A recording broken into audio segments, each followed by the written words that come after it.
Hello everyone, a very good morning, a good afternoon and a very good evening based on the time when you will be watching this video. My name is Aditya Pratap and I am a student of MK Jaswal classes and I currently study in Dinobli School FRI. So my teacher Sir Manish had asked me to make a video on the topic the process of accounting. So here I am with the video. I would like to thank him for providing me such an opportunity. So without wasting much time, let's get on. Detail में इस process को जानने से पहले हम एक flowchart की मदद से प्रोसेस ऑफ अकाउंटिंग को समझेंगे। बेसिकली ये 6 स्टेप्स में डिवाइडेड है। पहला है identification of business transactions and events, उसके बाद आता है recording of business transactions and events, फिर आता है classification of business transactions and events, उसके बाद summarising the classified transactions and events, उसके बाद आता है preparation of trial balance statement. अब ये 5 प्रोसेस जो आप देख रहे हैं इसे हम बुक कीपिंग के नाम से भी जानते हैं, और ये बुक कीपिंग जैसे ही ख़त्म होता है उसके बाद अकाउंटिंग का मेन प्रोसेस शुरू होता है, जिसमें हम इस ट्रायल बैलेंस की मदद से trading account, profit and loss account और बैलेंस शीट प्रिपेयर करते हैं, और इसके रिजल्ट्स को इंटरप्रेट करने के बाद एंड यूज़र्स तक उसे कम्युनिकेट करते हैं। हमारा सबसे पहला स्टेप है identification of business transactions and events. तो मान लीजिए यह एक आदमी राम है और इसका बैंक मोड़ में एक दुकान है।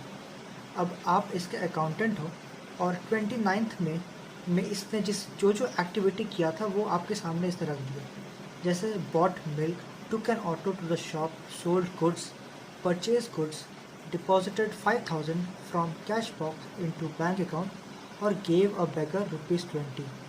अब इसमें से इसके सारे ट्रांजैक्शंस तो बिजनेस से रिलेटेड नहीं हैं, कुछ पर्सनल वर्क हैं, कुछ बिजनेस हैं, कुछ बेगर को दिए हुए चैरिटी के लिए है। बट आपको अब सब ट्रांजैक्शंस तो लिखने नहीं हैं, जो बिज़नेस से रिलेटेड हो हमें वही देखना है। तो हमें पहले पहचानना होगा कि बिज़नेस से रिलेटेड क्या है। अब बॉट मिल्क, ये तो बिज़नेस से रिलेटेड हुआ नहीं, ये तो पर्सनल हुआ।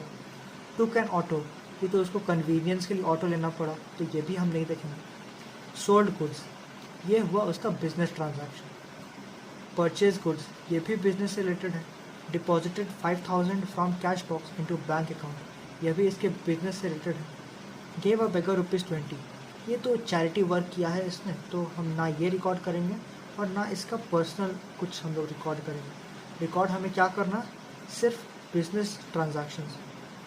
अब एक बिजनेसमैन के खुद के काफ़ी ट्रांजैक्शंस होते होंगे, पर आप एक अकाउंटेंट होते हुए आपको सिर्फ बिजनेस से रिलेटेड ट्रांजैक्शंस देखने हैं बस।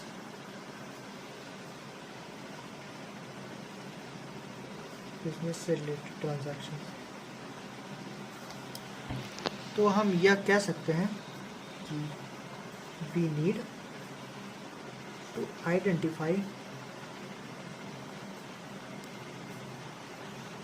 The transaction of business which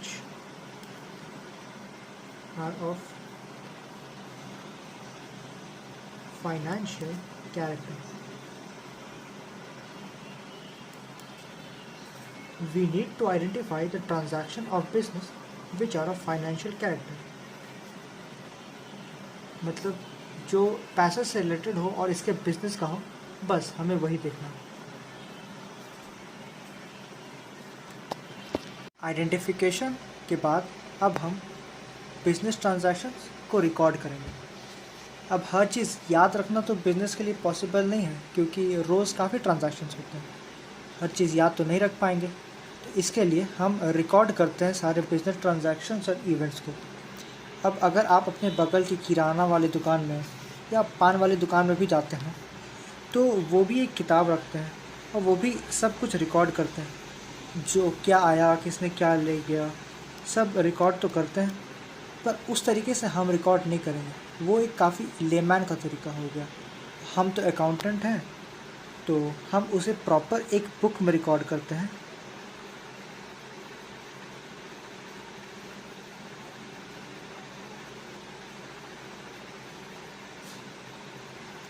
ये हमारा एक प्रॉपर बुक होता है, उसमें हम रिकॉर्ड करते हैं, उसको हम कहते हैं जर्नल।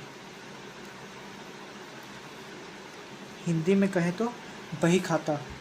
तो इसमें हम अपने जितने ट्रांजैक्शंस होते हैं सबको रिकॉर्ड करते हैं। अब एक बड़ा बिज़नेस है, तो बड़े बिज़नेस में काफ़ी जर्नल होते हैं, जैसे कैश बुक हो गया, सेल्स बुक हो गया, परचेज बुक हो गया, बिल्स रिसीवेबल बुक हो गया। और एक छोटा बिज़नेस सिर्फ एक जर्नल संभालता है। तो हमें क्या याद रखना है कि रिकॉर्ड जितने बिजनेस ट्रांजैक्शंस होते हैं सब जर्नल में होते हैं। रिकॉर्डिंग के बाद अब हम ट्रांजैक्शंस को क्लासिफाई करेंगे और फिर उन्हें समराइज़ करेंगे। तो जर्नल जब हमने बनाया था तो उसमें हमने काफ़ी तरह की एंट्री की थी, जैसे परचेज़ की एंट्री किया थी, सेल्स की, बैंक की।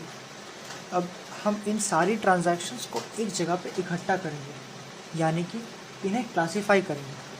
तो इसे हम कहते हैं classification of business transactions and events.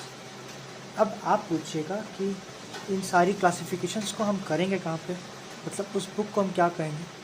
तो जहाँ हम इन सारी क्लासिफिकेशंस को करेंगे उस बुक को हम कहते हैं लेजर।